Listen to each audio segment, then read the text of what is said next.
What if the moon does not shine because it tries harder, but because it finally stops resisting the night?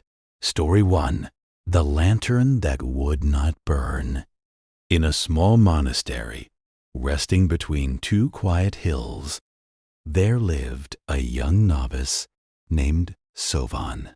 He was kind in the way young people are kind when their hearts are still easy to bruise. He bowed deeply to elders, swept the stone path before sunrise, carried water without complaint, and tried to make every task look peaceful. Yet inside him, where no one could see, there was a restless place that never seemed to sleep. At night, when the other monks lay still on their straw mats, Sovan remained awake. He listened to the wind touching the bamboo roof. He counted the distant call of night birds. He turned from his left side to his right side, then back again, as if the body could find by movement what the mind could not find by thinking. The more he begged for sleep, the farther sleep seemed to walk away from him. The monastery had one special duty given only to novices who were trusted. Each evening, one student carried a small oil lantern to the meditation hall and placed it before the old wooden image of the Buddha. The flame was not used to worship the wood. The abbot always said the lamp was a reminder. Even a small light can help a tired traveler remember the path. One rainy season, Sovan was chosen for this duty. He felt proud, but his pride wore the robe of seriousness. He cleaned the lantern until its brass sides shone like warm honey. He trimmed the wick with trembling care. He poured oil slowly, afraid to spill a single drop. Then he carried the lantern through the courtyard, holding it with both hands, as if he were carrying his own future. The first night, the lantern burned beautifully. Its flame stood steady in the meditation hall. The second night, it burned softly with a small blue heart at the base of the gold. On the third night, however, just as Sovan placed it before the Buddha, the flame flickered once, bent to the side, and died. Smoke rose in a thin gray thread, like a thought that did not know where to go. Sovan stared at the lantern. His throat tightened. He struck the flint again. A spark jumped. The wick caught, and for a moment, the flame returned. Then it failed once more. He checked the oil. There was enough. He adjusted the wick. It looked correct. He cupped his hands around the lantern and whispered, "Please burn." But the more he leaned over it, the more his breath disturbed it. The abbot, an old monk named Thien, was sitting at the back of the hall. He did not speak. His face held the softness of someone who had watched many young minds try to command the sky. Sovan felt the old monk's silence more sharply than any scolding. He imagined disappointment filling the hall like cold water. At last, he carried the dead lantern away, ashamed of a flame that had not obeyed him. The next evening, Sovan prepared earlier. He cleaned the glass until there was no dust. He replaced the wick. He chose the clearest oil from the jar. Before sunset, he practiced lighting the lantern 10 times. Each time the flame appeared, he blew it out and tried again. He told himself he was learning, but beneath the learning was fear, and beneath the fear was the small hard wish to never fail in front of the abbot again. When night came, the rain returned. It tapped the roof with 10,000 patient fingers. Sovan walked slowly to the hall, sheltering the lantern inside his robe. The flame survived the courtyard. It survived the first step. It survived the doorway. Then, as he approached the Buddha image, It trembled. Sovan panicked and closed his hands around the glass too tightly. The air inside thinned. The flame narrowed, shivered, and vanished. This time anger rose in him, not loud anger, but the quiet kind that burns under the skin. He was angry at the rain, at the wick, at his own hands, at the old abbot who said nothing, and at the Buddha image that sat so peacefully before a lantern that refused to shine. Sovan wanted to throw the lantern against the wall. Instead, he bowed stiffly and carried it back to the storeroom. For 7 nights, the same thing happened. Some evenings, the lantern died in the courtyard. Some evenings, it died at the door. Once it burned until Sovan set it down, then went dark as if it had waited for the worst possible moment. The other novices began to notice. One whispered that the lantern did not like Sovan. Another laughed gently and said perhaps Sovan's mind was too windy for fire. That small joke entered Sovan like a thorn. Too windy for fire. The words followed him as he swept leaves, washed bowls, folded robes, and knelt in meditation. He began to watch his own thoughts with suspicion. Every worry felt like a gust. Every memory felt like a storm. He tried to make his mind still, but trying became another wind. He clenched his jaw until even silence seemed noisy.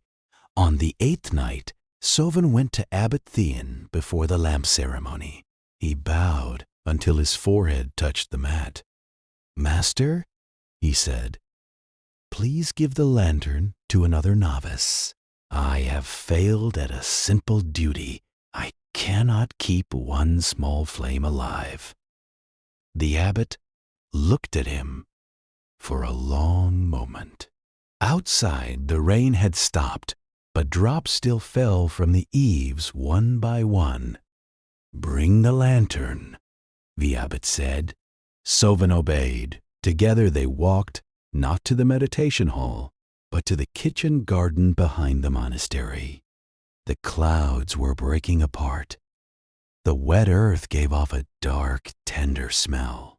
Tiny frogs called from the ditch. The abbot sat on a flat stone and motioned for Sovan to sit beside him.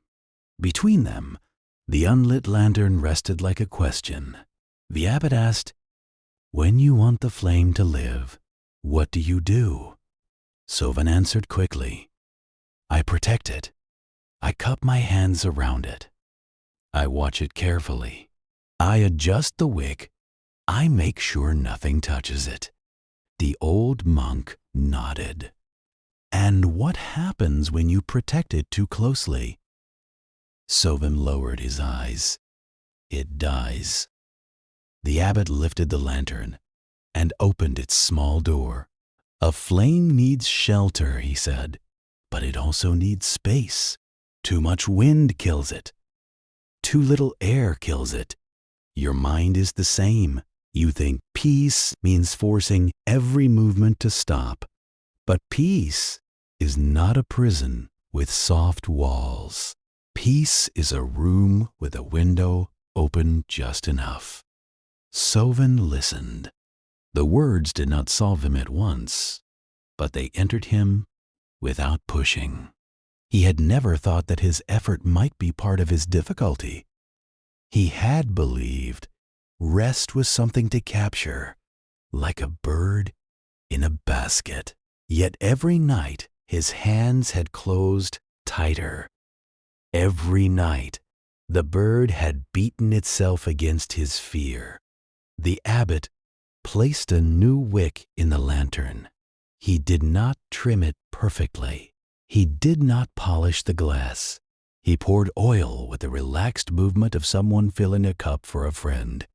Then he struck the flint. A small flame appeared. It leaned, corrected itself, leaned again, and slowly became steady.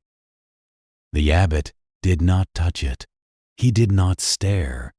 He simply sat near it. "Now carry it," he said. Sovin reached for the handle, but the abbot shook his head. "Not like you are carrying your reputation. Not like you are carrying your fear. Carry it as you would carry a sleeping child who already knows how to breathe."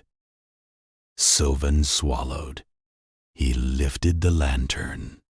It felt strangely light, not because the brass had changed, but because he was not trying to lift his whole self with it.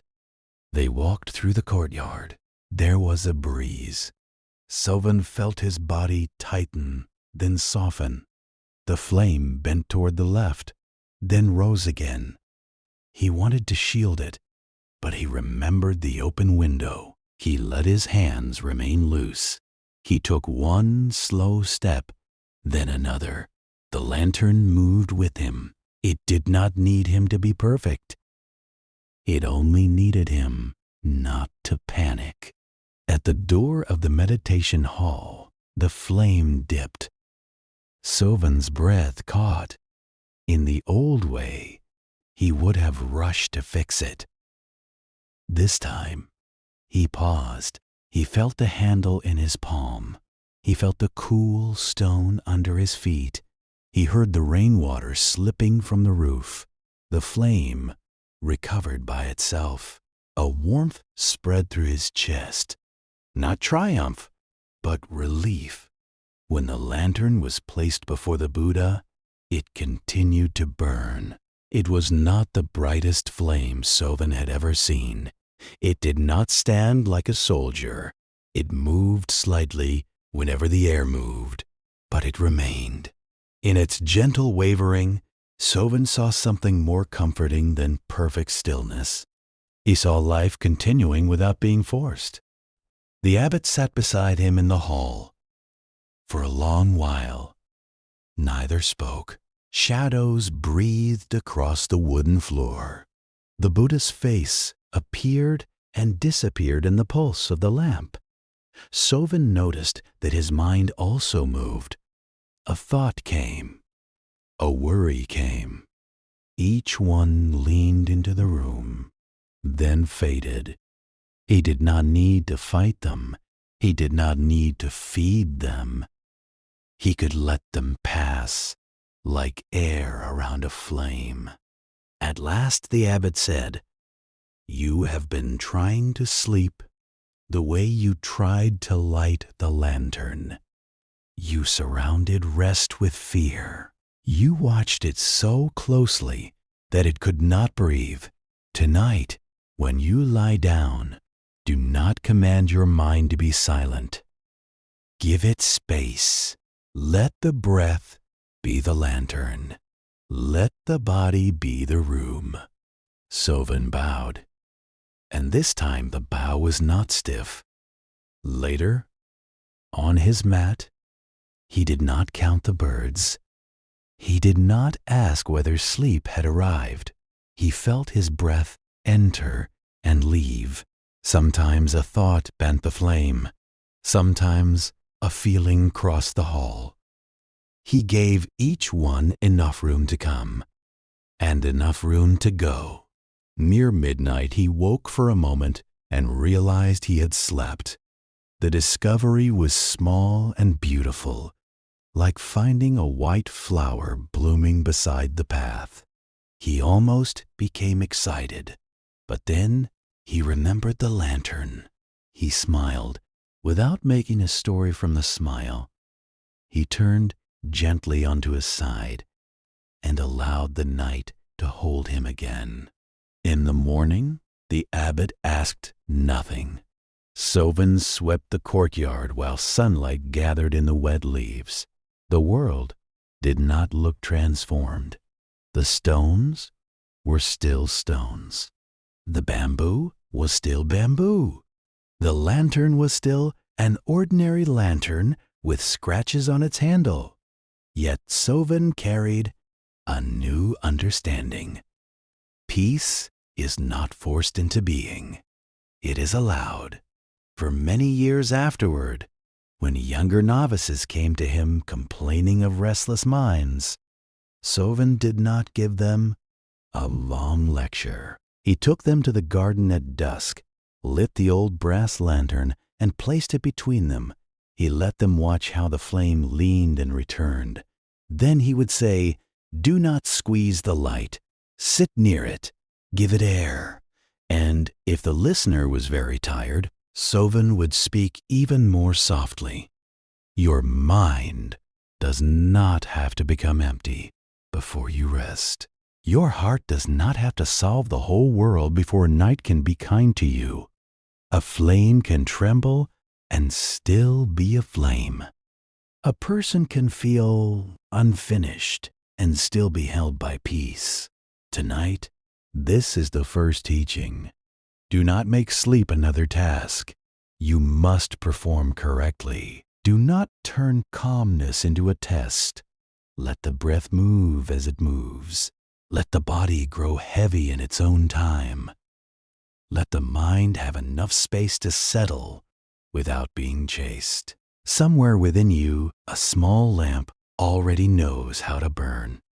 In the weeks that followed, Sovan began to notice how often he treated life as if it were a fragile lamp about to fail. When a senior monk corrected his chanting, he held the words in his chest for hours.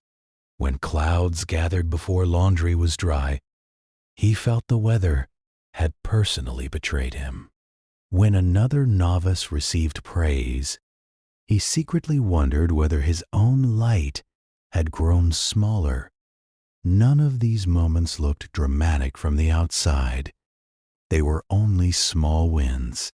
Yet inside, he built walls against each one, until his heart had no air. Abbot Thien did not ask Sovan to become careless. He gave him ordinary tasks and watched how he touched them. One morning, he asked the novice to carry a bowl of water across the courtyard without spilling.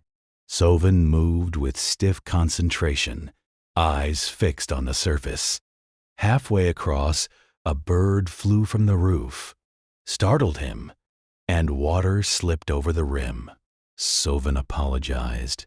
The abbot filled the bowl again and said, "Now look at the path, not only the water." This time Sovan walked more naturally, and the bowl arrived nearly full. Another day, the abbot sent him to sweep leaves during a wind. Sovan thought it was useless. Each pile he made was disturbed before he could carry it away. After an hour, frustration returned, familiar as an old neighbor. He went to complain, but found the abbot watching from the veranda. "Why sweep when the wind will not stop?" Sovan asked. The old monk answered, "To learn the difference between work and control." Sovan looked at the leaves moving across the stones and understood only a little, which was enough for that day. At meals, he practiced eating without repairing the whole world in his mind. A spoonful of rice, a sip of broth, a sound of rain against the roof. Whenever thoughts rushed forward, he imagined the lantern flame leaning but not dying. He discovered that attention could be gentle. It did not need to grab experience by the throat. It could rest beside the moment the way a cat rests beside a warm wall, alert yet untroubled. The other novices slowly stopped joking about the lantern, not because Sovan became impressive, but because his seriousness softened. He laughed when his sandal broke. He asked for help when he forgot a chant. He no longer treated small errors as verdicts. This surprised him. He had believed humility would make him feel lower. Instead, it made the air around him wider. Without the heavy work of defending an image, he had more strength for simple kindness. One evening, a storm stronger than any that season rolled over the hills. Rain struck the monastery sideways. Wind pushed through cracks in the shutters. The meditation hall doors groaned. Several lanterns went out. Not only Sovan's, the old fear rose in him. Protect, fix, hurry, prove. But then he saw a senior monk, calmly relighting one lamp at a time, accepting that some would fail again. The storm was not an enemy. It was weather. The mind did not have to become a storm because the sky had become one. Sovan took his lantern to the darkest corner of the hall. There, an elderly monk sat with hands folded, unable to see the prayer beads in his lap. Sovan placed the flame near him and adjusted nothing. The old monk opened his eyes and nodded. That small nod warmed Sovan more than praise. He realized the purpose of the lantern had never been to display his skill. Its purpose was to help someone see. Peace, too, was not a decoration for the self. It was a kindness that could be shared. After the storm, branches covered the courtyard. The novices worked together in the gray morning. Sovan noticed how the fallen leaves shone after rain. Broken twigs smelled green and sharp. Mud clung to everyone's feet, and nobody stayed clean. The monastery, which he had once imagined as a place where disorder should never enter, now seemed alive because it could receive disorder and respond without hatred. That night, lying on his mat, Sovan placed one hand lightly on his chest. He felt the heart beating.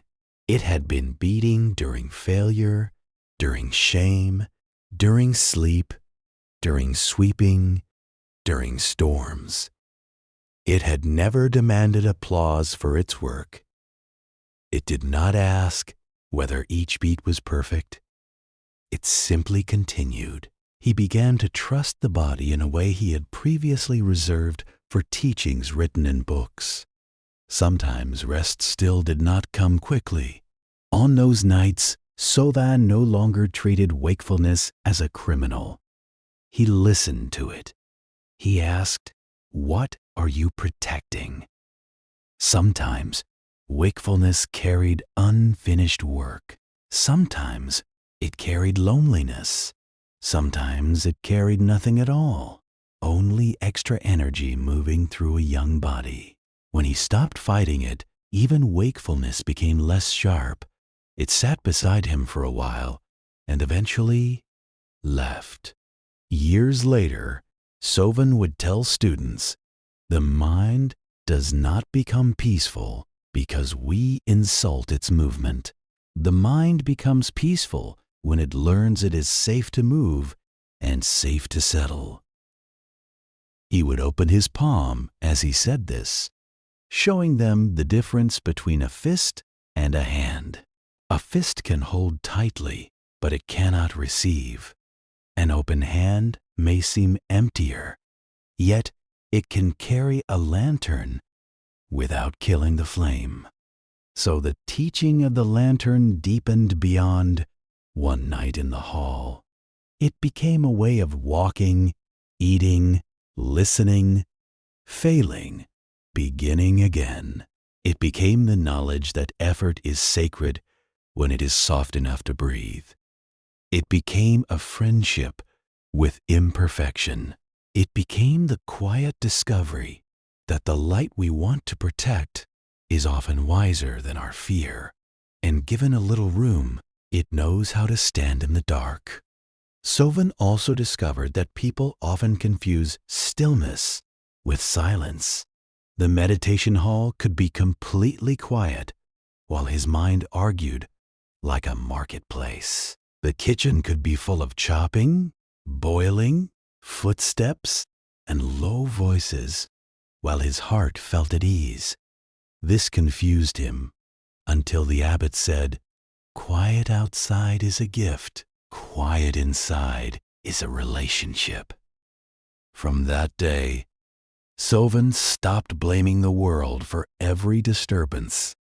He began asking whether he could meet sound without becoming sound. There was an old wooden shutter near his sleeping place that clicked whenever the night wind shifted. For many months, Sovan hated it. He thought, if only that shutter were repaired, I would sleep. One afternoon, he fixed it carefully. That night, the shutter was silent, and still his mind found another sound to dislike, a cricket under the floor. He almost laughed. The obstacle had moved because the habit had remained. The true repair was not only in wood, but in listening. He began practicing with the cricket.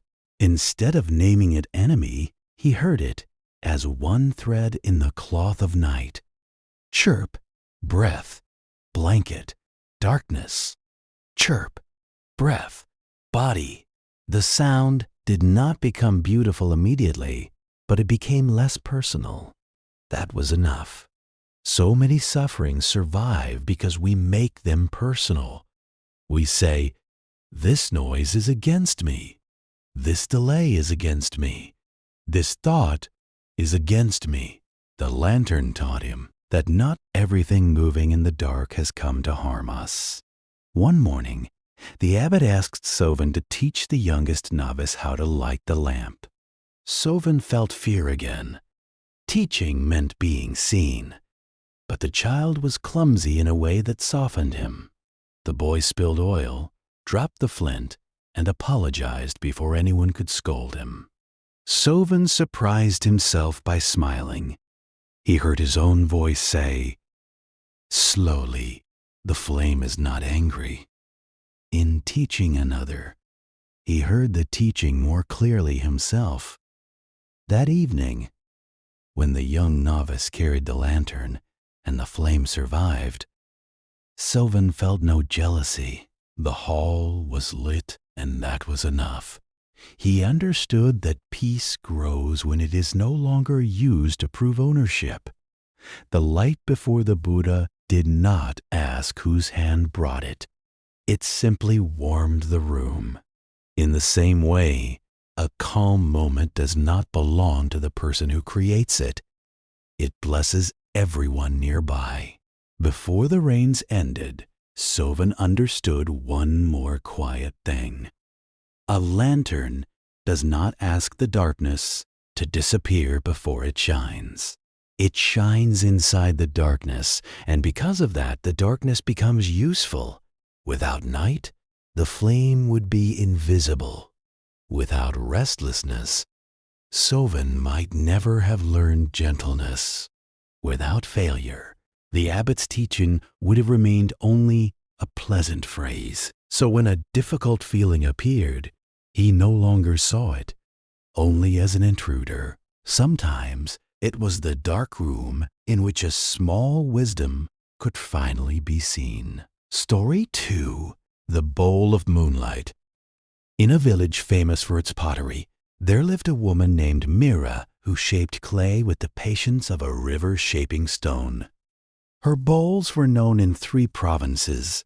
They were thin but strong, simple but graceful, and balanced so perfectly that even water seemed to rest more beautifully inside them.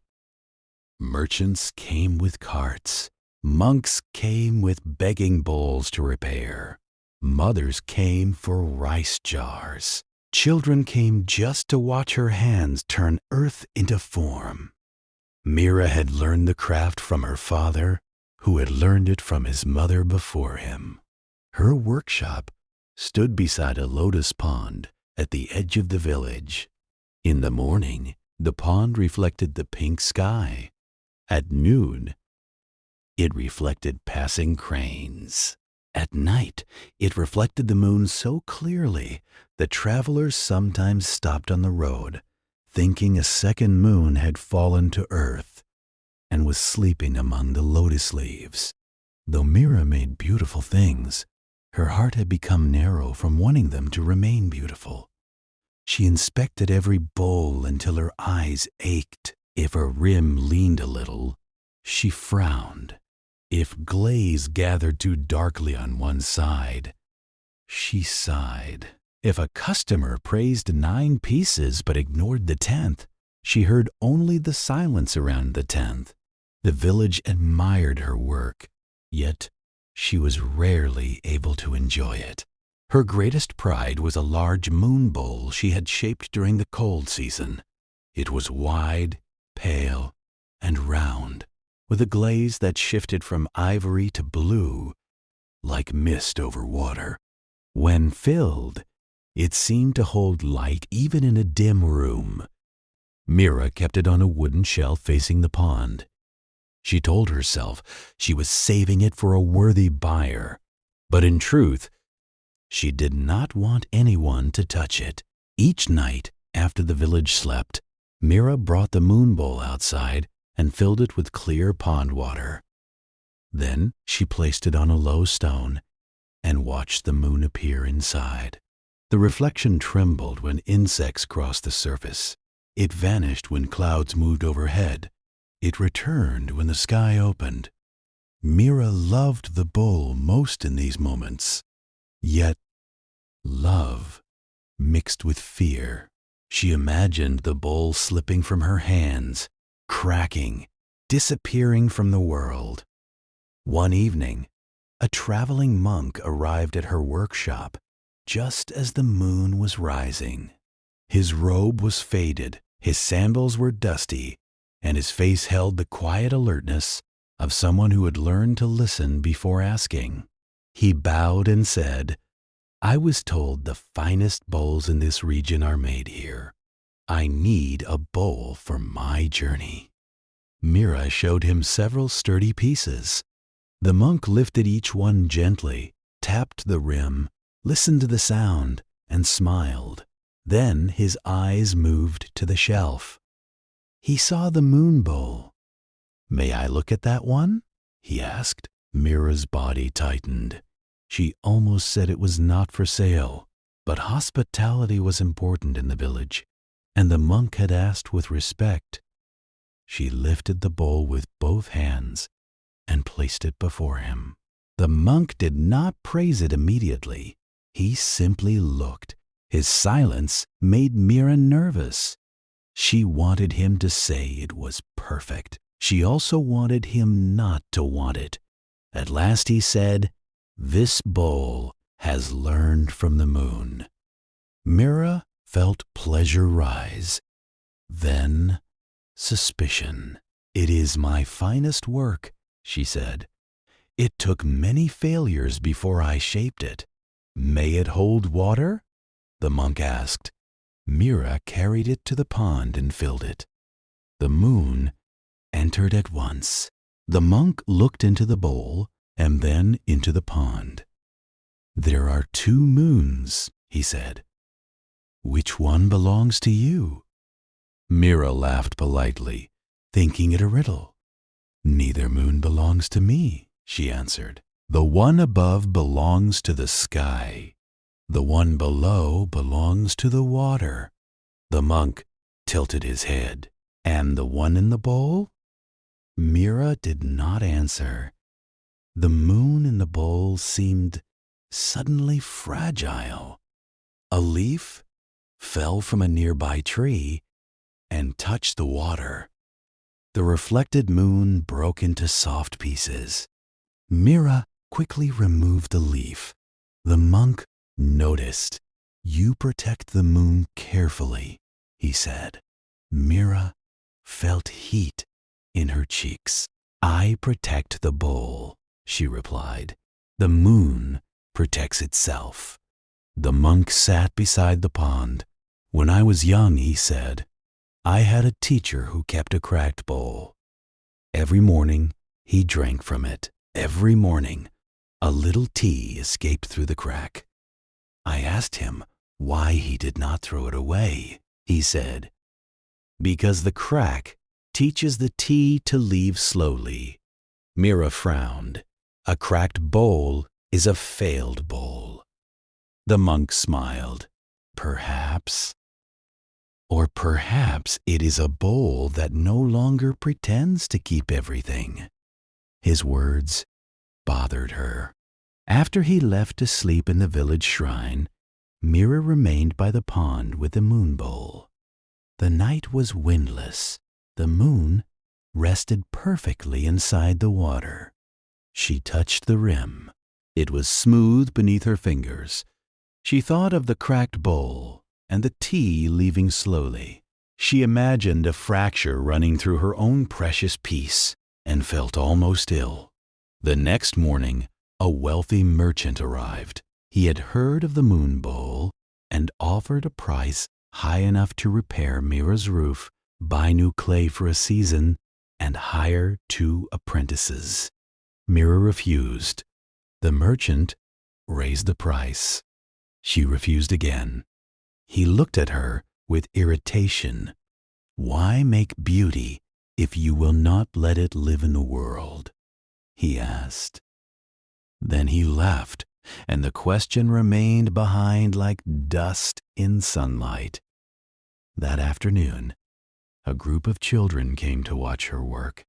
One little girl named Anne, whose mother washed clothes by the river, stood closest to the shelf.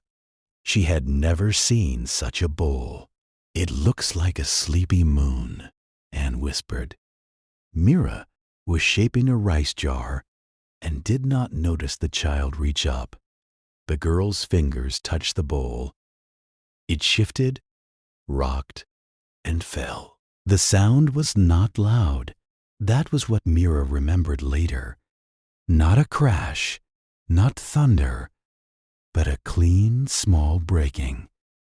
The moon bowl struck the floor and opened into 5 pieces. For a moment, no one breathed and froze with both hands over her mouth. The other children stared. Mira stood at the wheel with wet clay turning under her palms, unable to move. Then anger came.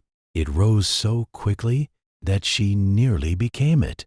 She saw the child's poor dress, the muddy feet, the frightened eyes, and she wanted someone to pay for what had been lost. But before words escaped her, she saw water from the bowl spreading across the floor. In that thin water, each broken piece held a fragment of daylight from the door.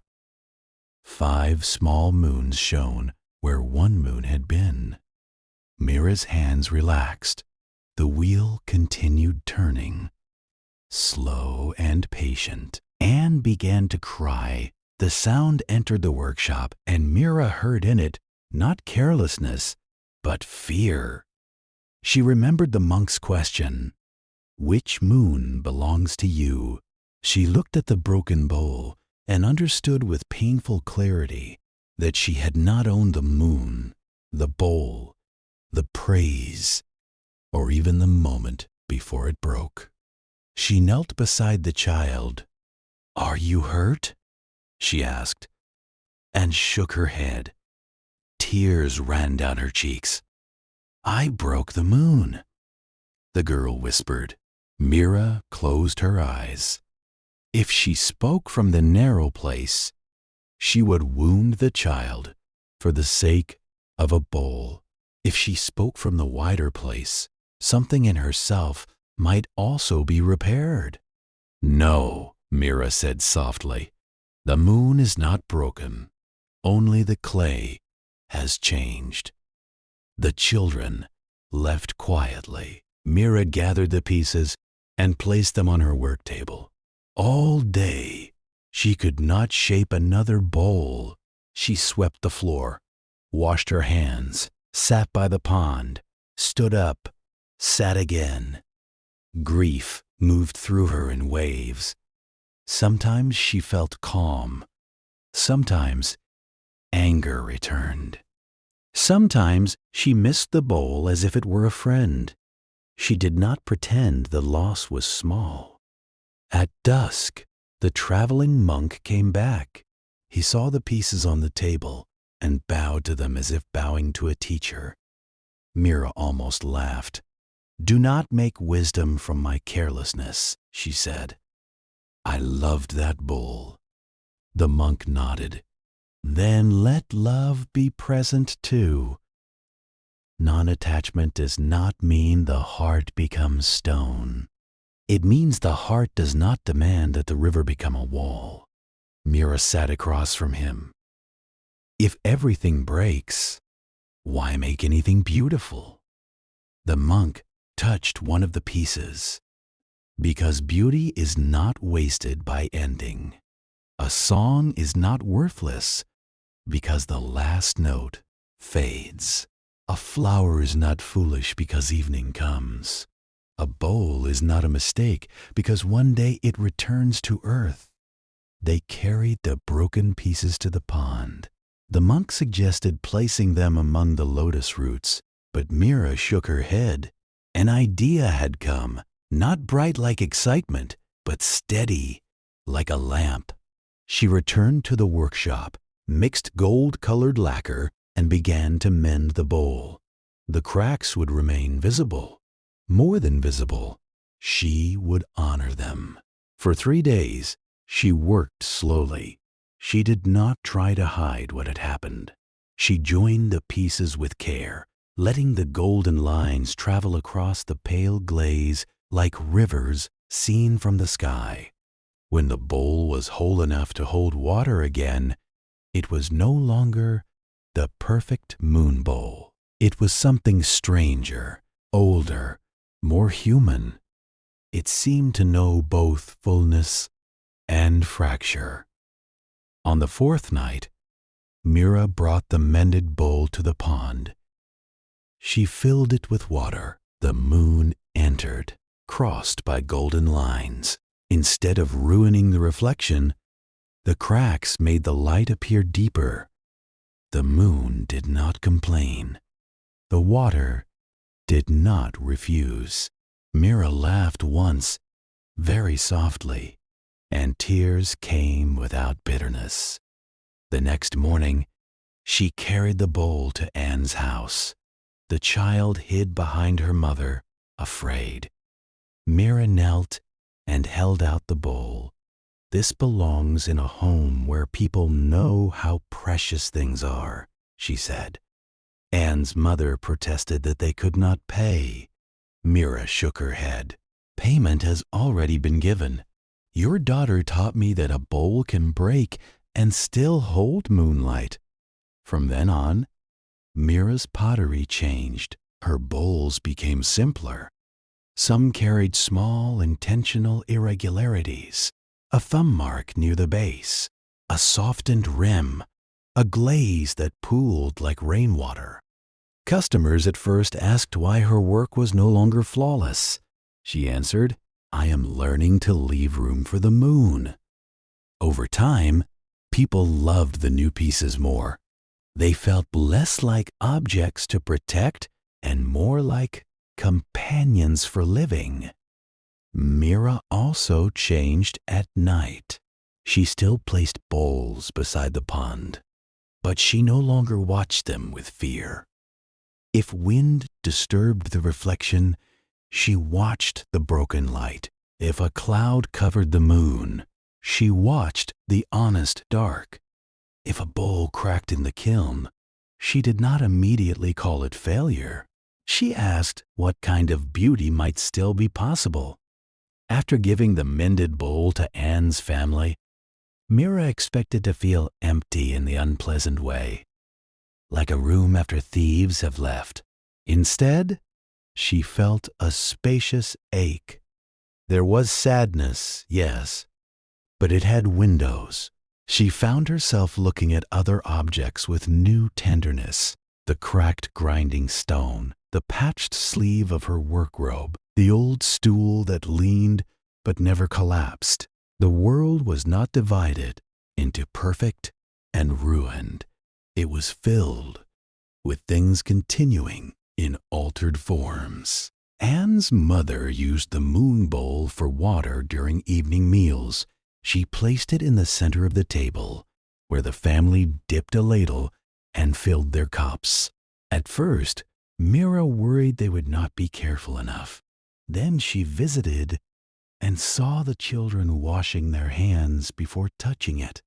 She saw Anne's little brother lean close to trace the gold lines without scraping them. The bowl was not hidden from life. It belonged to life, and therefore it was more alive than it had ever been on Mira's shelf. The traveling monk returned once more before leaving the region. He found Mira at the wheel, shaping a set of bowls smaller than her palm. Each one was slightly different.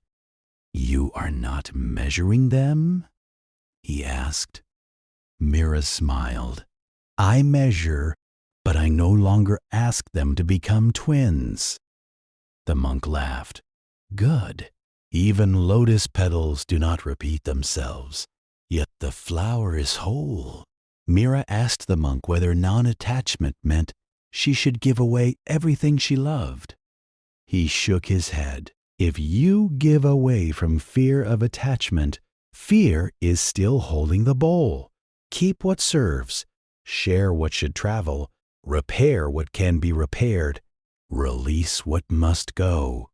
The hand of wisdom is not always empty. It is simply not clenched." Those words stayed with her. She began to notice the difference between keeping and clinging. Keeping felt warm and practical. A blanket folded for winter, seeds stored for spring, a cup washed for tomorrow's tea. Clinging felt tight and breathless, the shelf no one could touch, the praise she needed repeated, the mistake she replayed until it grew larger than the day. The outer action could look the same, but the inner weather was different. One afternoon, Mira opened her kiln and found that half the new batch had warped. In the past, such a loss would have darkened the whole week. This time, she sat on the floor and examined each piece. Some could become planters. Some could be ground into grog and mixed back into clay. One, bent like a tired shoulder, made her laugh. She kept it for herself and used it to hold brushes. Not every failure required a funeral. Her apprentices learned from this. Though not in the way they expected, they had come to study technique, and she did teach technique. How to center clay, how to pull a wall evenly, how to listen to the sound of a drying piece. But she also taught how to recover from disappointment without becoming cruel. The hand that breaks a bowl through anger, she told them, will also shape fear into the next one. In winter, the pond froze at the edges. The moon no longer entered the water smoothly. It scattered across the ice in silver shards. Mira stood there one night, wrapped in a thick shawl, watching the fractured reflection. Long ago, she would have waited for a clear surface. Now, she saw that the broken reflection had its own language. It did not offer calm by being smooth. It offered calm by being true. When villagers came with their own broken things, Mira began repairing more than pottery. A widow brought the cup her husband had used every morning. A farmer brought a jar cracked during an argument with his son. A child brought a clay bird with one wing missing. Mira could not fix every object, and she did not pretend to. But she listened to the story each break carried. Sometimes people left lighter even when the object could not be restored. She noticed that people often apologized to broken things. "I should have been more careful. I should have kept it higher, safer, farther from the edge."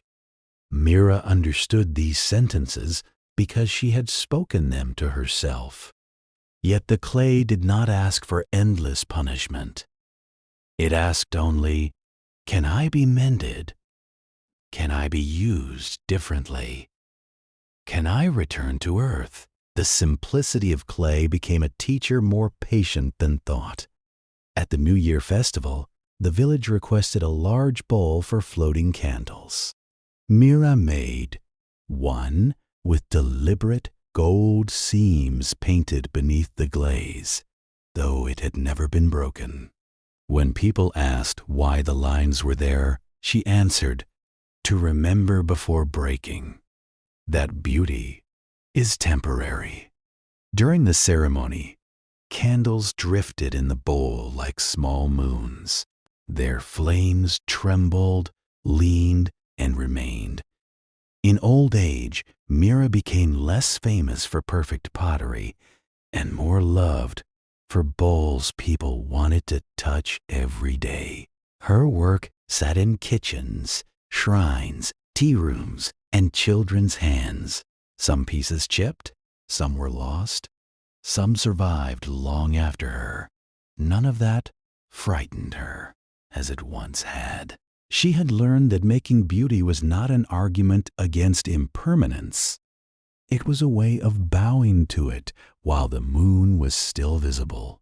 Mira's father had once told her that clay remembers pressure. If the potter pulls too fast, the wall thins in secret. If the potter pushes unevenly, the bowl may look fine while wet and reveal its weakness in the fire. After the moon bowl broke, she understood that hearts are similar. We can present a smooth shape to the world while hidden strain waits beneath the glaze. Kindness during making matters as much as beauty after firing. She began asking apprentices to pause before touching the wheel. One breath for the clay. One breath for the hands. One breath for whatever feeling had entered the workshop with them. If a student arrived angry, she did not forbid work, but she asked them to wedge the clay slowly until the anger had somewhere to move. "Do not trap your storm inside a bowl," she would say. "Someone may drink from it later." A merchant once complained that her repaired pieces cost more than unbroken ones. Mira answered, "They have lived twice." The merchant scoffed. Yet he returned a month later with a vase broken by his grandson. He wanted the crack hidden. Mira offered to mend it visibly. He resisted, ashamed that his household had not protected the vase. She said, "A hidden crack still knows it is hidden. A welcomed crack can stop frightening the room." He agreed reluctantly and later thanked her. The village slowly developed a new custom. When a couple married, they received not a flawless bowl, but one with a small golden line painted near the base. The line meant, "Remember to repair before breaking becomes bitterness." When a child was born, parents were given a cup with a thumb mark left by Mira, a reminder that love is shaped by touch, not perfection. The potter's wisdom entered homes without announcing itself as wisdom. On the last night of each rainy season, Mira placed an empty bowl outside and let rain fill it. She did not choose the amount. Sometimes it overflowed. Sometimes it held only a little. At dawn, she used that water to soften new clay. In this way, sky, loss, repair, and making entered the same work. The bowls formed from that clay were never exactly alike, and she considered this their blessing. Mira's hands grew slower with age, but her bowls became more peaceful. Younger potters surpassed her in speed, symmetry, and fashionable glaze, yet people still came to sit in her workshop. They said the room helped them breathe. Mira knew it was not the room alone.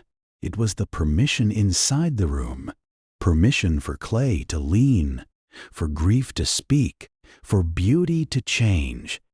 For a person to be useful without being flawless, she had spent half her life perfecting bowls and the other half learning how to let bowls be teachers.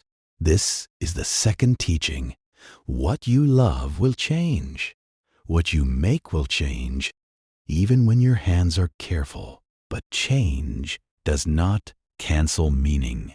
Imperfection does not erase tenderness. A crack may become a place where light learns a new path. Tonight, as you lie quietly, think of the bowl of moonlight. Perhaps there is something in your life you have been trying too hard to keep perfect. A plan, a relationship, an image of yourself, a memory of how things should have been.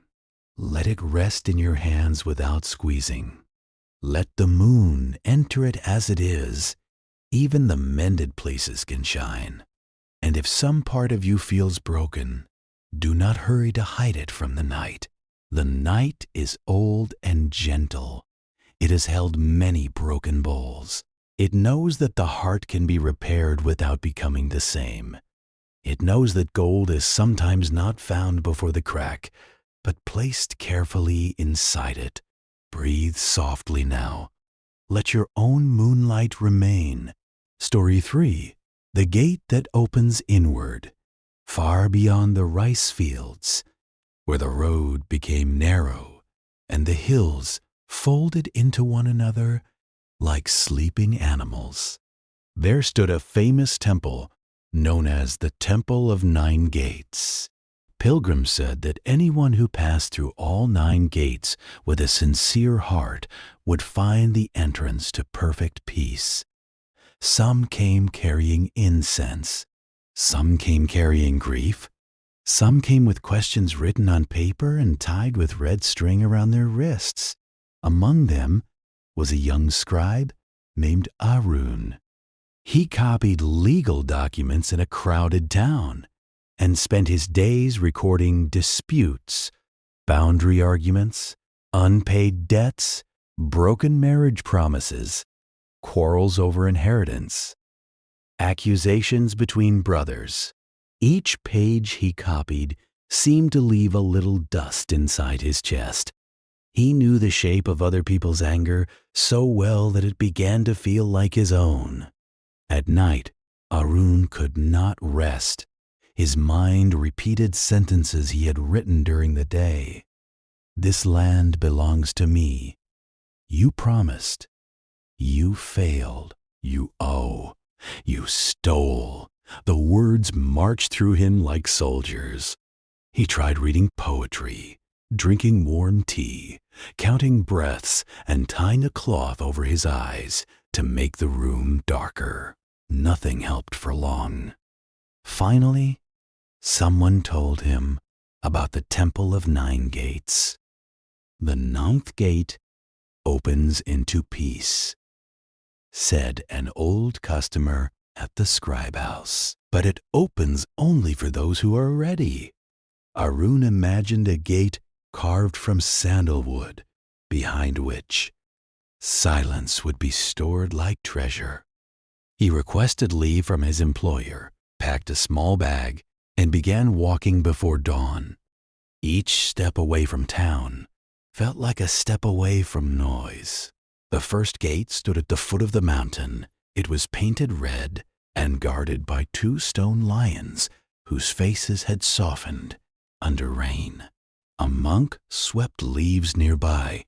Arun bowed and asked, "Is this the way to peace?" The monk leaned on his broom. "It is the way to the 2nd gate," he said. Arun waited for more, but the monk returned to sweeping. He passed through. The path rose among pine trees. The 2nd gate was plain wood, silvered by weather. A bell hung from the beam, and when the wind touched it, the sound spread thinly through the forest. Arun stopped to listen. For a few breaths, the documents in his mind became quiet. Then he thought, perhaps this is peace. But the sound faded, and his thoughts returned. He walked on. At the third gate, he found a courtyard of raked sand, every line curved around a stone. A gardener moved with such care that the rake seemed to float. Arun watched, impressed. "How long did it take you to master such stillness?" he asked. The gardener smiled without looking up. "Long enough to stop calling it mine." Arun did not understand, but wrote the phrase in his notebook. The fourth gate was covered in small wooden plaques left by pilgrims. Some asked for health. Some asked for forgiveness. One said, "Let my mother die without fear." Another said, "Let me stop hating my brother." Arun read until his throat tightened. He had come seeking freedom from his own mind, yet here were hundreds of minds speaking through wood. He felt less alone and more burdened at the same time. At the fifth gate, a monk served soup to travelers. The soup was thin with radish and greens, but after the climb, it tasted generous. Arun ate quickly, eager to continue. The monk refilled his bowl before he asked. "You are in a hurry," the monk observed. Arun nodded. "I have 4 more gates before peace." The monk looked at the steam rising from the bowl. "Then do not miss this gate while thinking of the 9th. Arun slowed for 3 spoonfuls. He noticed the warmth entering his stomach. He noticed the rough clay bowl against his fingers. He noticed that the soup did not need to be rich to be kind. But soon, the old urgency returned. He thanked the monk and resumed climbing. The 9th gate waited. Surely the final place would do what soup could not. The 6th gate crossed a narrow bridge above a ravine. Mist rose from below, hiding the bottom. Halfway across, Arun became dizzy. He gripped the railing and imagined falling. A nun coming from the opposite direction stopped beside him. "Look at the next plank," she said. "Not the whole drop." He obeyed. 1 plank, then the next, then the next. When he reached the other side, she bowed. Most fear asks us to look too far. At the 7th gate, old scriptures were stored in a cool hall. Arun felt at home there. The air smelled of paper, dust, and cedar. He ran his finger along rows of scrolls and thought, if peace can be written, it must be here. An elderly librarian allowed him to read a short passage. The doorless door is entered when the traveler stops standing outside himself. Arun copied the line carefully, though its meaning remained distant. The 8th gate was small and low. Everyone had to bow to pass through it. A proud merchant in front of Arun complained that it was poorly built. A farmer behind him laughed and said, "Perhaps the gate was built correctly, and the head was too high." Arun bent and passed through. His back cracked. For a moment, humility felt less like an idea and more like a physical shape. By the time he reached the 9th gate, the sun was descending. He expected grandeur. Instead, he found a simple circular doorway cut into a white wall. There was no statue, no guard, no inscription, no incense, no sound. Beyond the opening, he saw only a small empty room with a mat on the floor. Arun felt disappointment fall through him like a stone into a well. A very old woman sat beside the doorway, shelling peas into a basket. She might have been a nun, though her robe was patched and her hair white as rice flour was not fully shaved. Arun bowed. "Is this the 9th gate?" he asked. "It is," she said. "Where is the entrance to peace?" She dropped 3 peas into the basket. "You have been walking through it all day." Arun felt irritation rise. He had climbed for hours, listened to riddles, crossed fear, read scriptures, bowed under beams, and arrived exhausted. "I was told the 9th gate opens into peace," he said. The old woman looked at the round doorway. "It does." "Then why is the room empty?" She smiled. "Because peace will not compete with what you insist on carrying inside." He entered the room. It contained only the mat, a small window, and a bowl of water. The old woman followed and sat by the door. "Place your bag down," she said. Arun did. "Now place your notebook down." He hesitated, then set it beside the bag. "Now place down the town." Arun frowned. "I cannot place down a town." The woman nodded. "Then notice how faithfully you carry what no one asked you to bring." Her words struck him more deeply than the mountain wind. He closed his eyes and heard again the disputes he had copied. "You promised, you failed, you owe." He saw faces bent over tables, fingers pointing, seals pressed into wax. He realized he had copied not only the words, but the heat behind them. He had carried every quarrel into his sleep and called the weight his life. The old woman said, "When a scribe copies a sentence, must he become the sentence?" Arun opened his eyes. "No.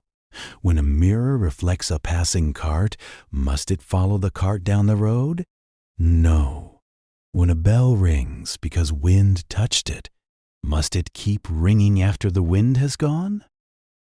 Arun looked at the bowl of water. The window reflected in it, then broke when a breeze entered. The woman lifted the bowl and placed it in his hands. "This water receives the moon, a face, a leaf, a passing cloud. It does not sign a contract with any reflection. Your mind was made to know. It was not made to imprison every shape it has known." Arun held the bowl carefully. The water was cool.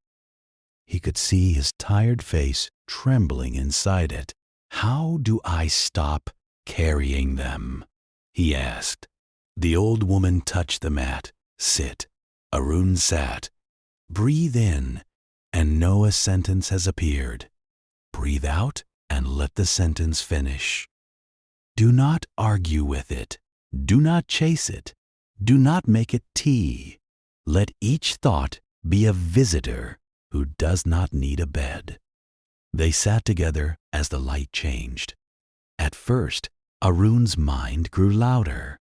It produced documents, voices, judgments of the old woman, judgments of himself, disappointment about the empty room, worry about returning to town, pride about having reached the 9th gate, embarrassment about feeling pride. He wanted to stand up and ask for a clearer method, but the old woman had closed her eyes, and her stillness encouraged him to remain. After a while, he noticed something. The thoughts did not stay unless he fed them. A sentence appeared, then softened. A face appeared, then faded. The body breathed without instruction. The floor held him without praise. Outside, a bird called once and did not explain itself. Arun did not feel perfect peace. He felt something humbler and more useful, a little space around the noise. When he opened his eyes, The room looked less empty. The mat was enough to sit on. The window was enough to show evening. The bowl was enough to hold water. The doorway was enough to enter and leave. He understood that he had expected peace to be a grand chamber filled with sacred proof. Instead, it was a willingness to stop crowding the room. The old woman handed him his notebook. He expected a final teaching to write down. Instead, she asked him to tear out a blank page. He did. She folded it into a small paper boat and placed it in the bowl. The boat floated. "There," she said, "a document that does not accuse anyone." Aram laughed for the first time in many weeks. He slept that night in the empty room. Several times he woke, but each waking was gentle. He did not call it failure. He listened to the mountain insects. He felt the breath come and go. He watched thoughts appear like travelers at the gate and disappear down their own roads.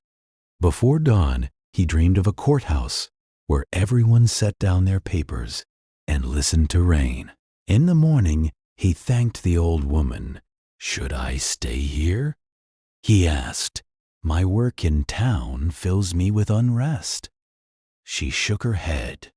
"If you stay here to avoid the town will live here in your head. Return. Copy what must be copied, but learn to let ink remain ink." Aran descended the mountain. At each gate, he recognized what he had missed. The first gate had taught beginning. The second taught listening. The third taught release of ownership. The fourth taught shared suffering. The fifth taught not missing simple kindness. The sixth taught one step. The seventh taught that words point but cannot walk for us. The eighth taught bowing. The ninth taught space. Back in town, the disputes did not vanish. People still argued. Seals still struck paper. Some voices were sharp. Some hands trembled as they signed. Arun still copied every word accurately, but he no longer copied every wound into his chest. When a sentence was finished, he let the ink dry and the sound leave. In the evening, he washed his brush with care and watched the dark water clear beneath the stream. When his mind became crowded, he imagined the empty room.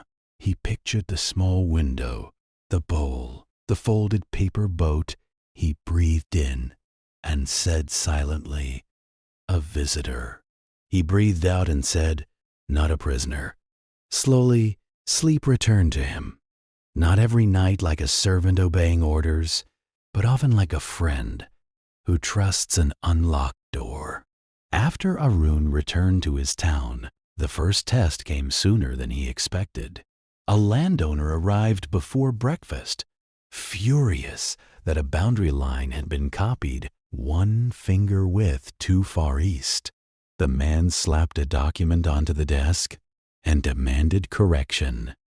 Arun felt the old tightening begin. His hand reached for the brush. His mind reached for defense. Then he remembered the old woman's bowl. A reflection had appeared. It did not need to become the whole pond. He listened without lowering his eyes. When the man paused to breathe, Arun said, "Let us examine the line together." The sentence was ordinary, but it changed the room. Together was a gate. The landowner, expecting resistance, found none to push against. His voice gradually lowered. The error was corrected. No great enlightenment occurred. Yet Arun noticed that the anger had passed through the room without taking up residence in his body.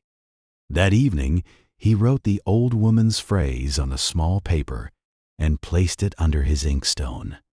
Let ink remain ink. Whenever he lifted the stone to grind more ink, he saw the hidden reminder. It was not meant for display. Private teachings often work best when they are small enough to escape pride. He did not tell customers he had visited the Temple of Nine Gates. He practiced by copying cleanly, breathing quietly, and ending each page when it ended. There were days when he failed. A brother accused a sister of theft, and their grief-filled shouting followed Arun home. A widow signed away land under pressure from relatives, and he could not sleep, wondering whether he should have intervened.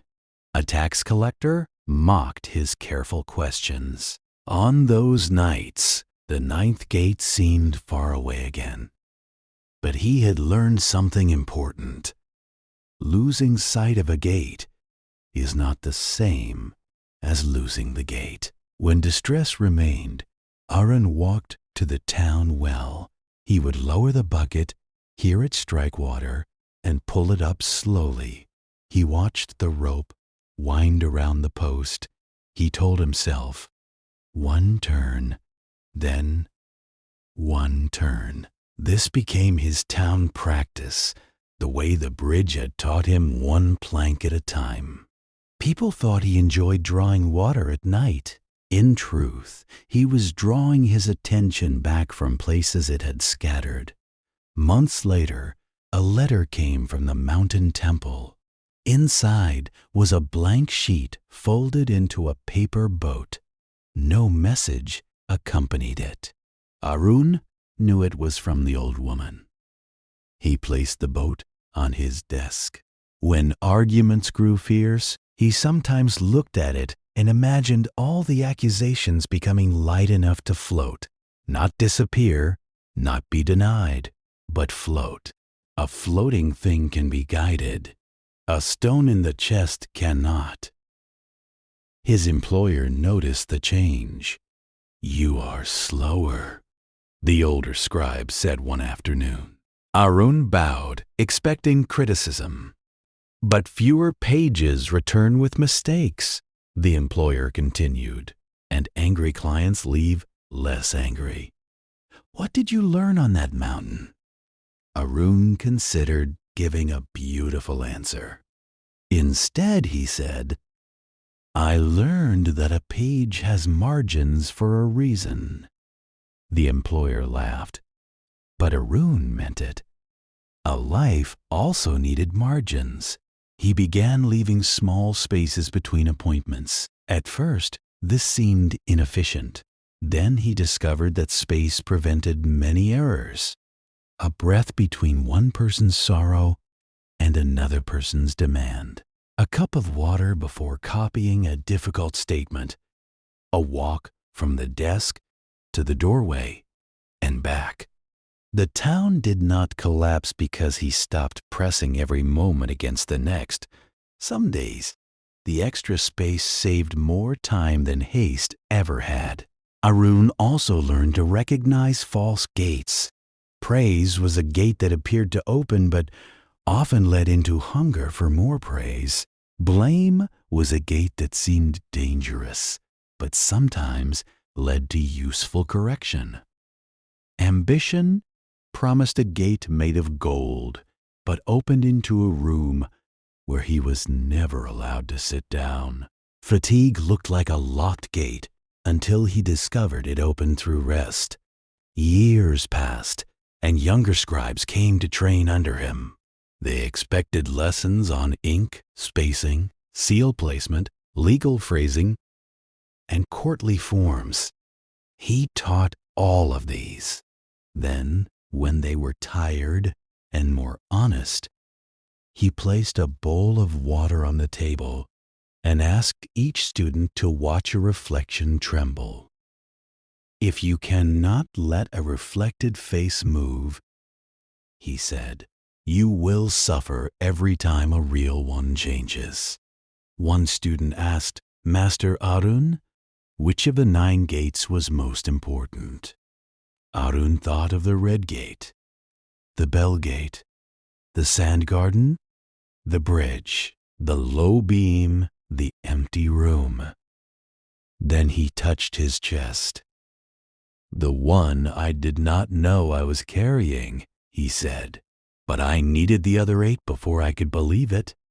In his later years, Arun visited the mountain again. The temple of 9 gates had weathered. Paint had faded. A roof tile was missing. The old woman was gone. Another nun shelled peas by the doorway.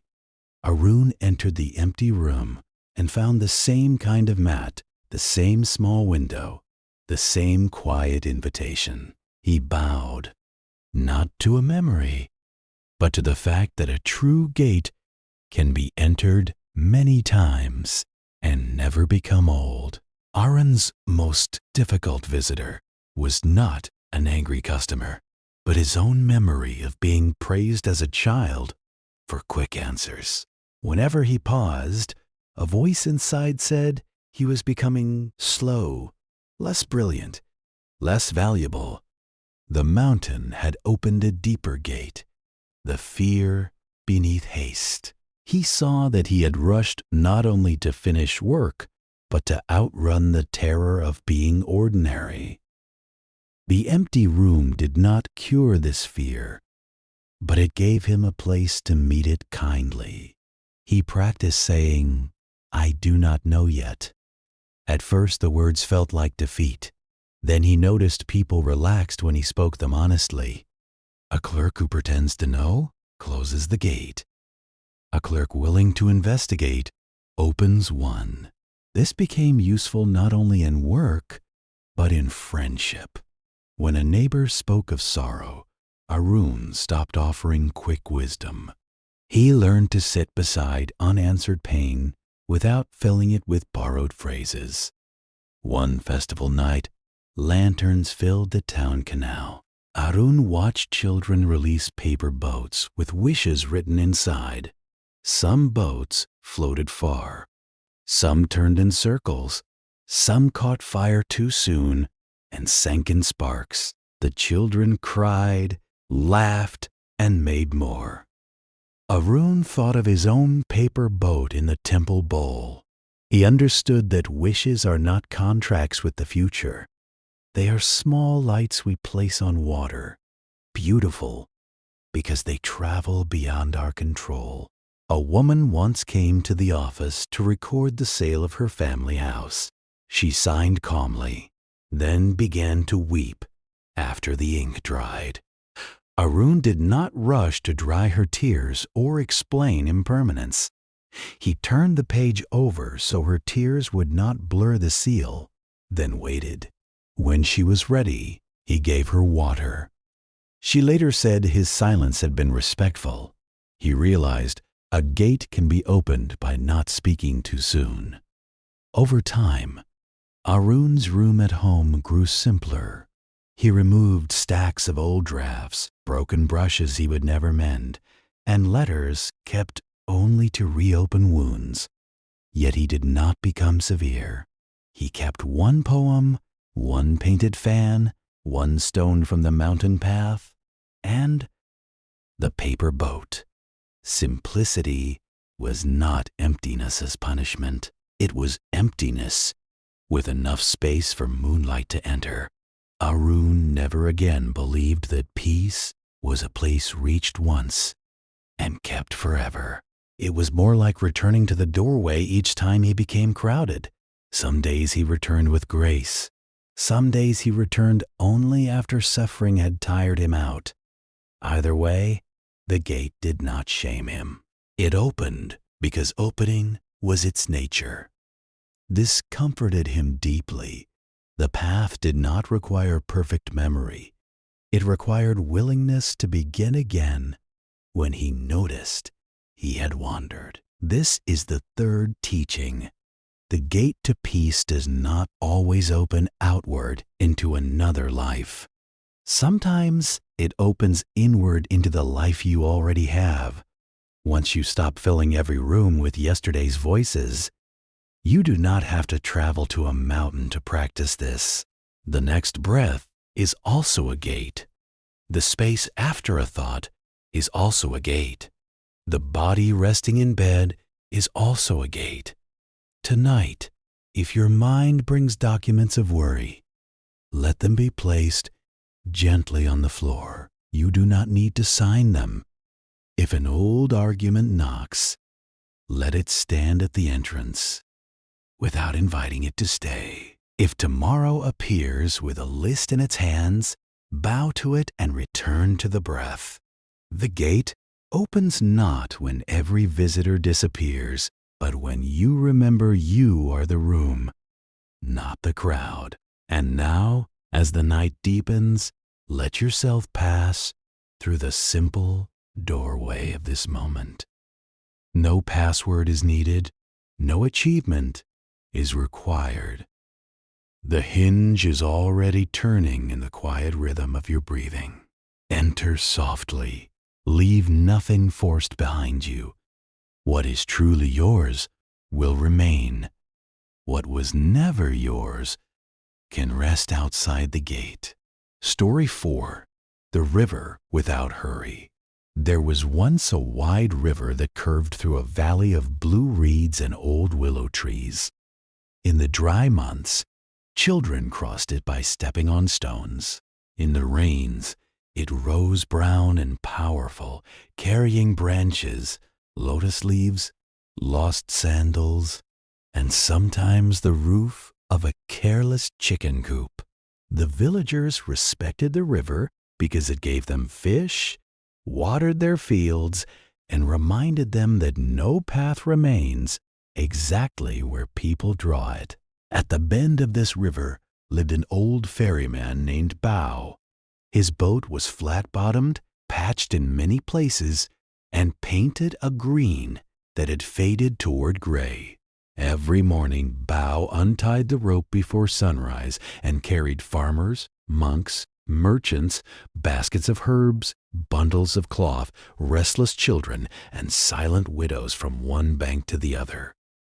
He charged little. If someone had no money, he accepted a story, a song, or a promise to help another traveler someday. Bao was not considered a holy man. He did not wear robes or teach beneath a tree. He cursed mildly when his oar struck hidden rocks. He laughed with fishermen.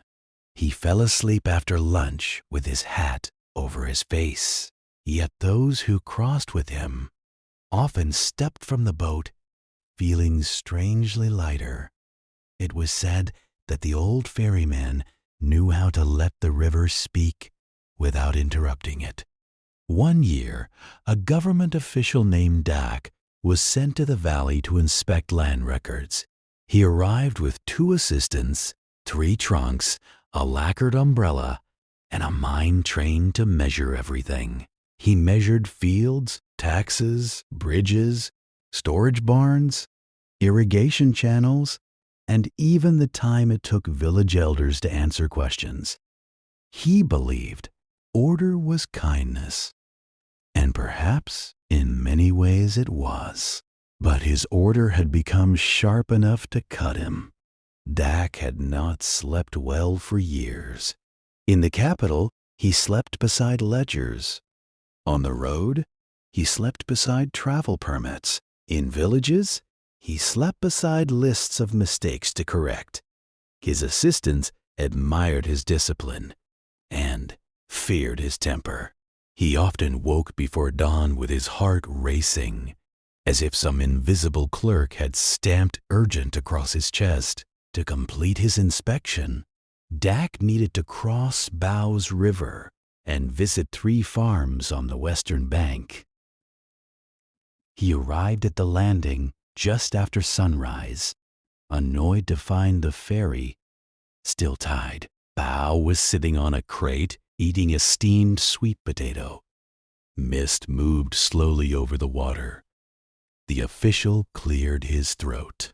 "Ferryman, I must cross immediately." Bao looked up, nodded, and took another bite. "Then we will cross when the river is ready." Dak frowned. "The river appears ready." Bao pointed with the sweet potato toward the current. "It appears awake. Ready is another matter." The assistants lowered their eyes, hiding smiles. Dak was not amused. "I am on government business."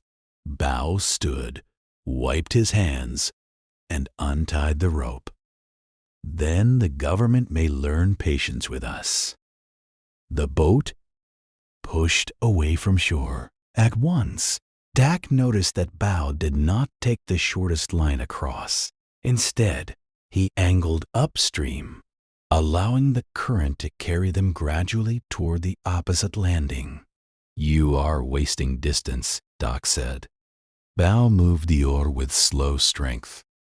"The river is already moving.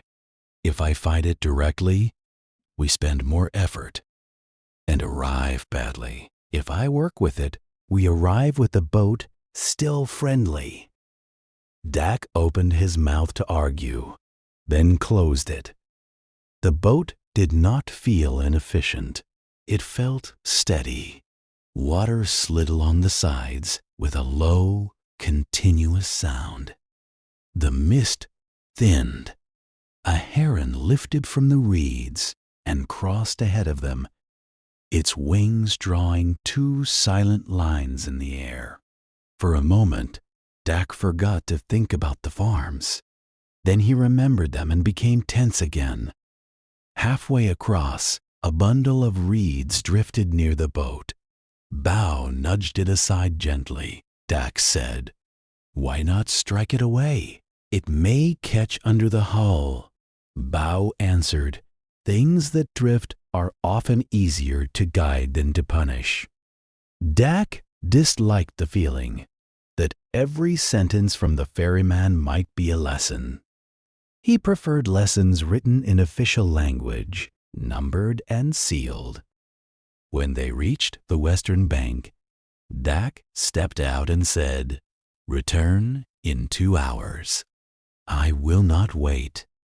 Bao nodded. "I will be near the river."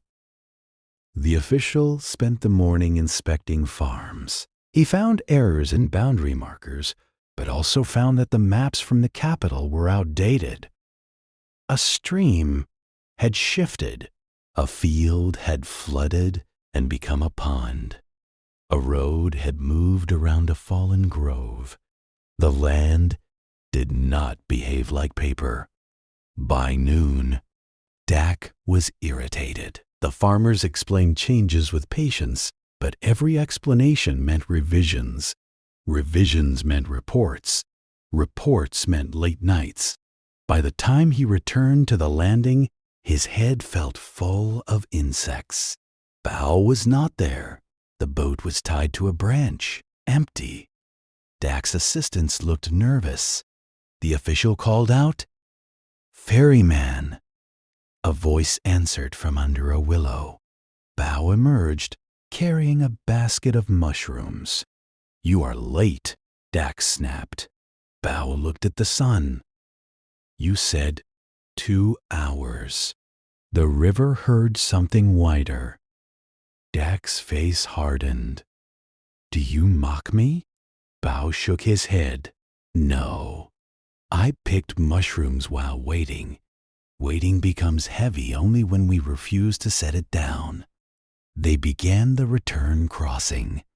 Dark clouds gathered above the northern ridge. The current quickened, though rain had not yet fallen where they were. Bao's expression became attentive. He shifted the boat farther upstream than before. Dak gripped the side. "Can you control it?" he asked. "No," Bao said. "That is why I pay attention." The answer frightened Dak more than reassurance would have. He was used to people claiming control. Supervisors claimed it, Generals claimed it, architects claimed it, priests sometimes claimed it.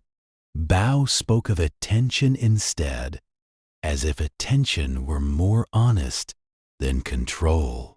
The boat rose and dipped. One assistant whispered a prayer. The other closed his eyes. A sudden wind crossed the water. Dak's lacquered umbrella, folded beside him, lifted and rolled toward the edge. Instinctively, he reached for it. Leaning too far, the boat tilted. Bao struck the water with the oar and pulled him back by the sleeve. The umbrella slipped into the river and opened for one brief, ridiculous moment before the current took it. Dak stared after it. The umbrella had been a gift from his superior. It was expensive and beautifully made. Anger rushed to his face. Why did you not save it? Bao looked at him with surprise. I saved you? The assistants became very quiet. The words landed harder than scolding. Dak looked at the moving water and saw the umbrella growing smaller, then becoming only a dark shape, then nothing. For the rest of the crossing, he said little. When they reached the eastern bank, rain began. Bao tied the boat securely. Dak stood under no umbrella, getting wet. He expected the loss to feel unbearable. Instead, beneath the anger and embarrassment, there was a strange emptiness. The rain touched his head directly. It was cool. His assistants waited for orders. He had none. Bao invited them to his hut until the rain passed. Dak almost refused, but thunder answered before he could speak. Inside, the hut smelled of river wood, tea, and smoke. Nets hung from the rafters. A small shelf held 3 cups, a chipped bowl, and a clay image of the Buddha no larger than a fist. Bao lit a fire and placed water on it. Rain began to drum heavily on the roof. Dak removed his wet outer robe.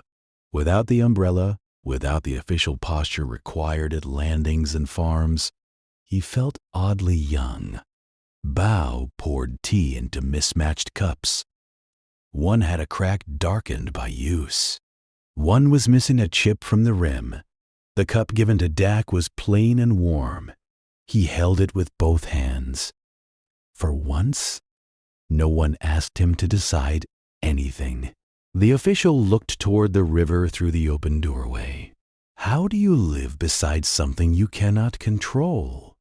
Bao sat on the floor and stretched his knees. How do you live anywhere else? Dak almost smiled despite himself. Bao continued. The river is honest. It shows what everything is doing quietly. The body changes. Plans change. People change. Weather changes. We suffer when we demand that moving things stand still before we love them. Dak looked down at the tea. If I do not control things, everything falls into disorder. Bao nodded. Some things need care. A boat must be patched. A rope must be tied. A child must be taught not to step into floodwater. But care and control are not the same. Care listens to what is present. Control argues with what has already arrived. The rain softened. Dak thought of the shifted stream, the flooded field, the road curving around fallen trees. In his report, he had planned to write correction required. Now another phrase entered him. The land has continued. It was not that records were useless. Farmers needed fairness. Taxes needed honesty. Boundaries mattered. But his suffering came from demanding that the valley remain obedient to old ink. Bao took a small wooden box from the shelf. Inside were objects found in the river over many years. A child's bead, a rusted key, a coin from another kingdom, a broken hairpin, a smooth white stone, the handle of a cup, and a tiny bronze bell with no clapper. "The river brings what people drop," he said. "Sometimes I return it. Sometimes the river keeps what it is given." Dak touched the rusted key.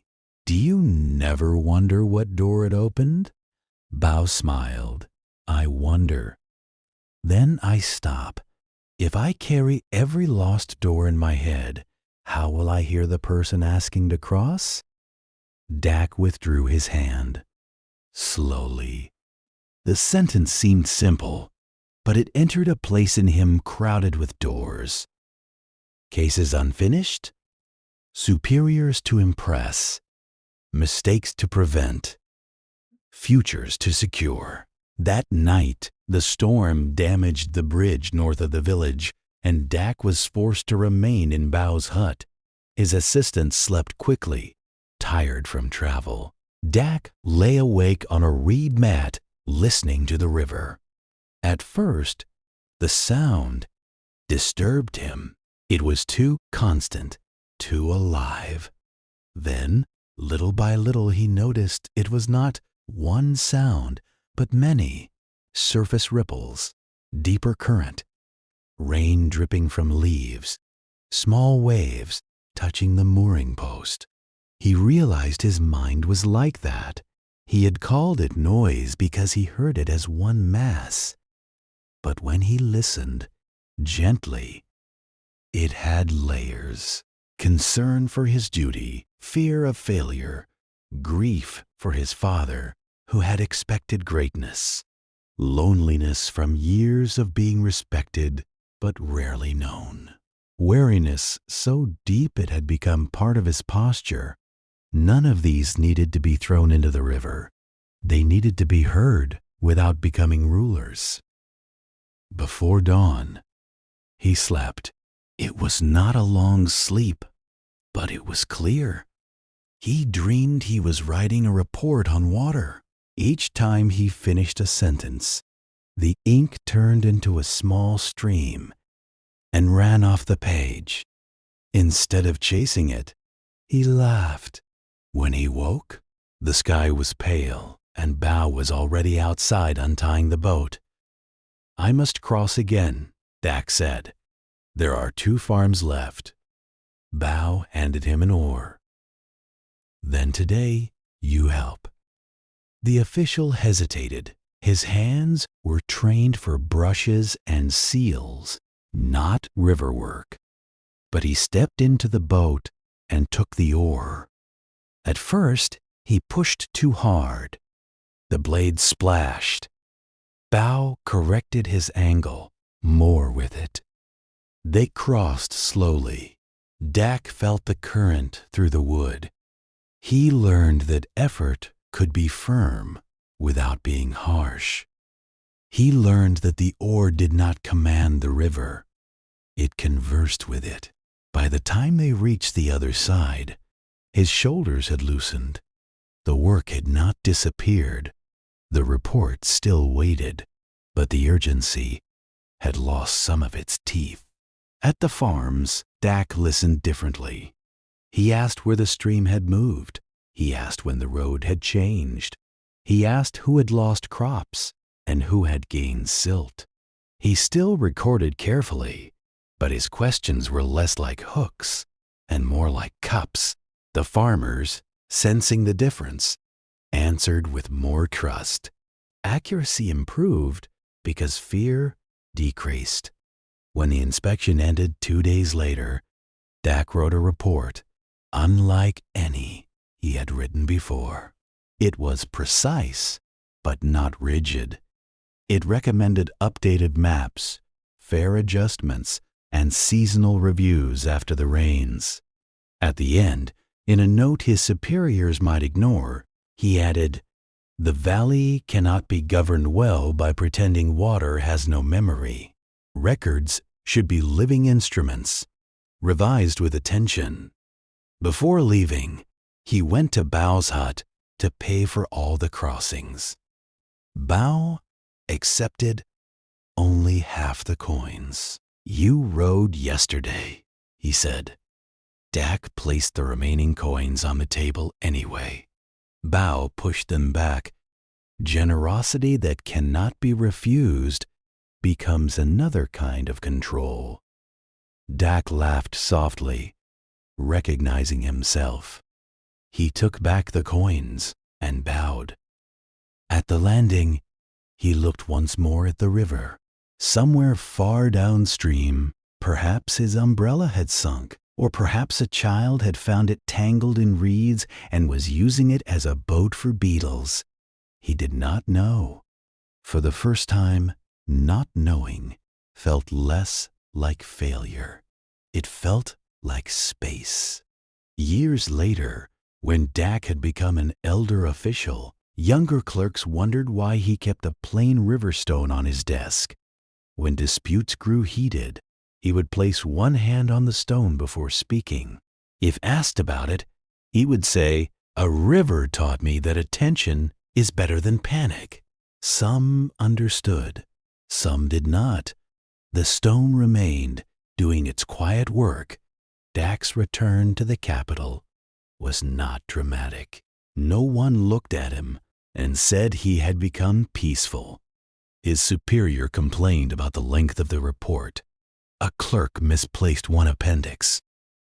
Rain leaked through the archive roof and damaged several maps. The world gave him immediate chances to forget the river. At first, he did forget. His voice sharpened. His shoulders rose.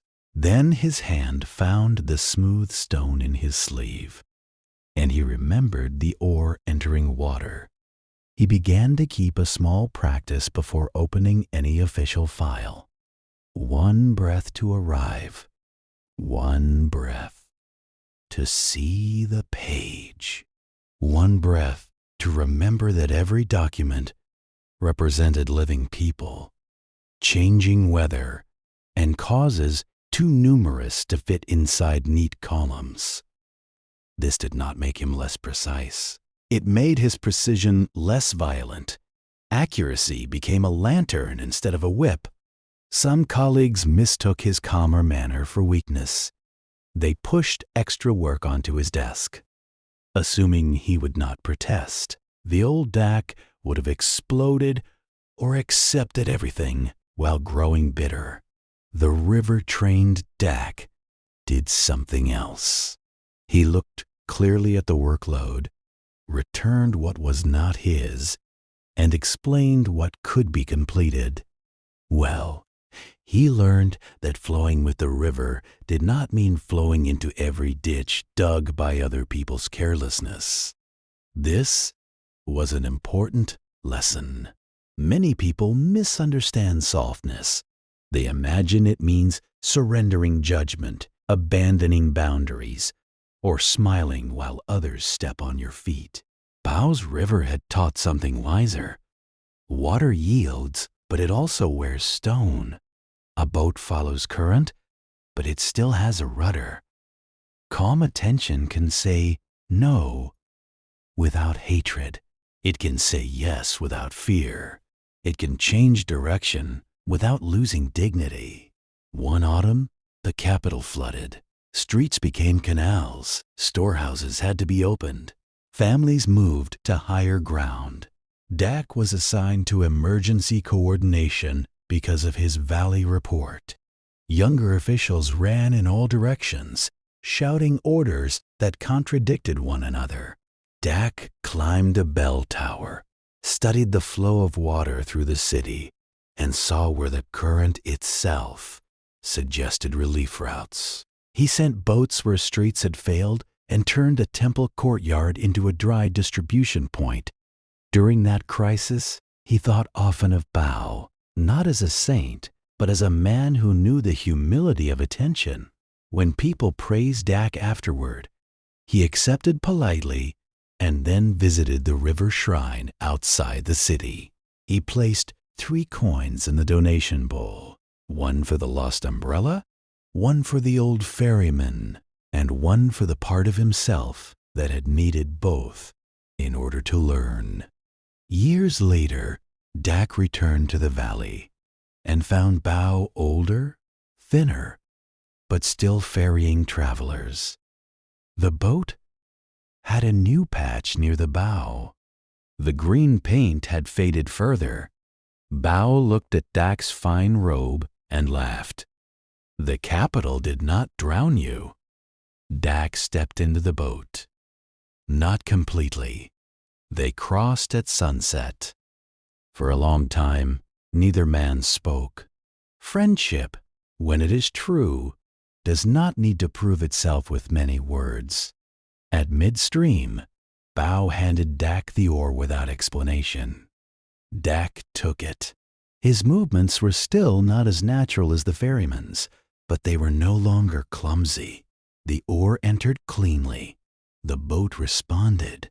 The current carried them. Bao closed his eyes, trusting him for several breaths. That trust moved Dak more than any title he had received in the capital. On the far bank, Bao showed him a young willow growing where floodwater had deposited silt. "This was not here when you lost your umbrella," he said. Dak looked at the leaves trembling in evening light. Something in him understood. Loss had become soil for another root.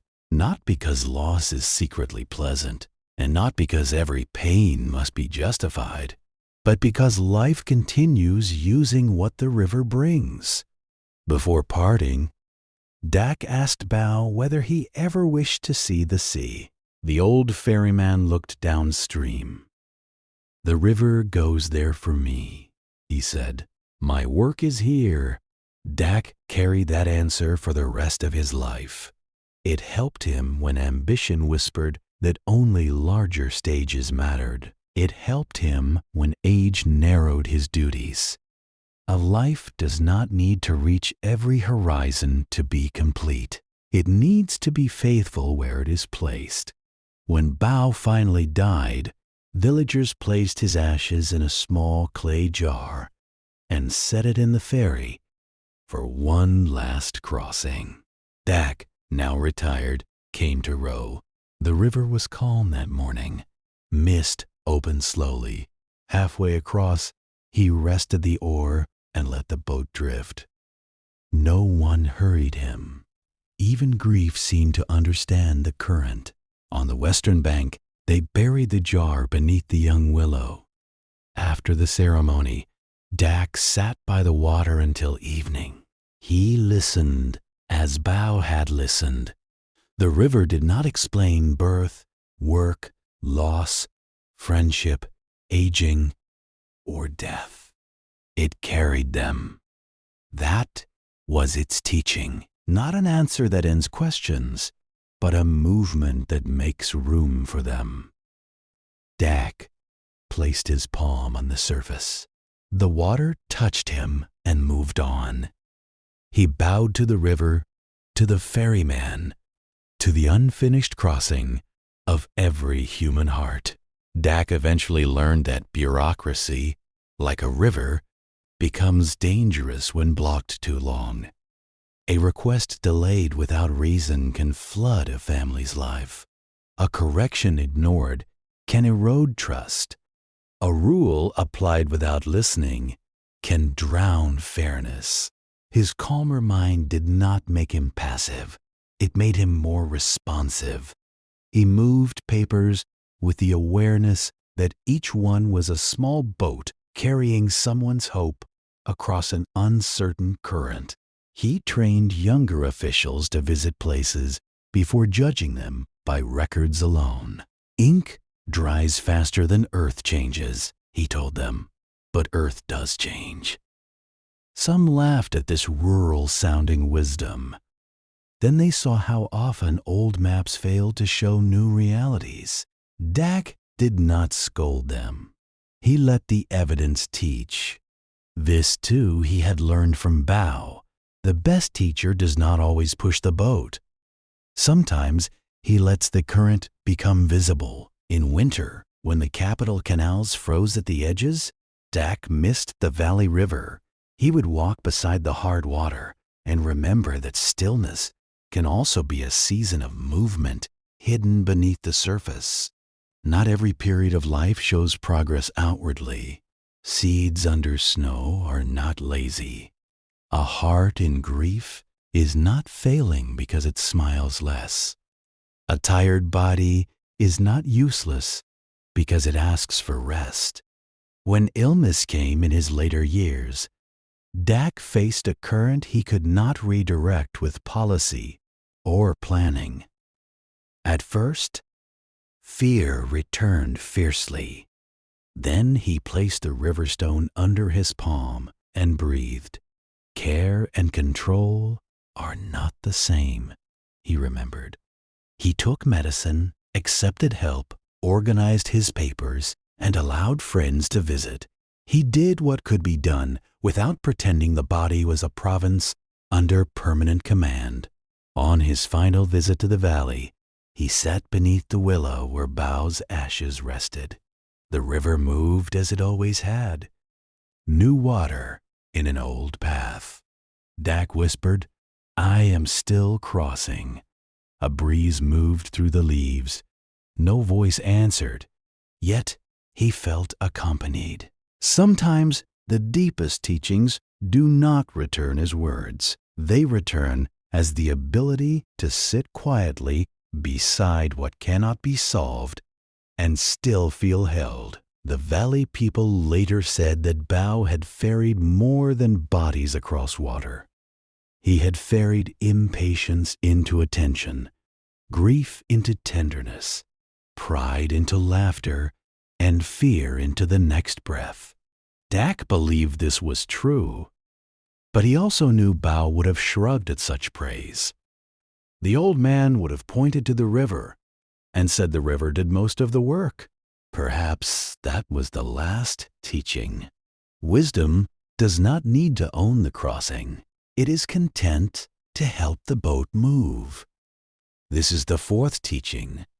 The river does not hurry, yet it reaches the sea. It does not hold its shape, yet it is never lost. It bends around stone, receives rain, releases branches, carries boats, and reflects the moon without trying to keep it. To live with the river is not to become careless.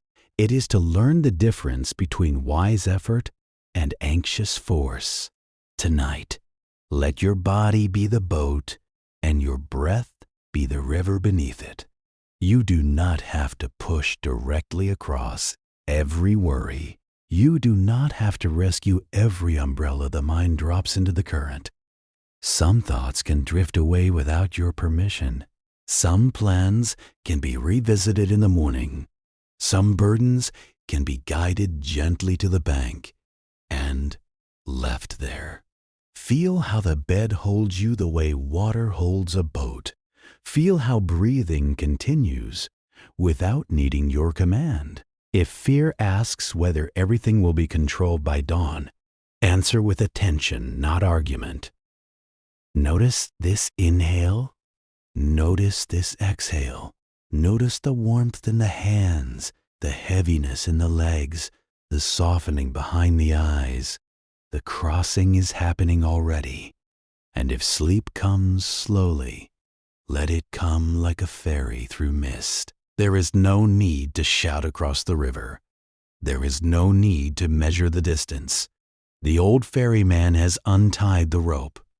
The current knows the dark way.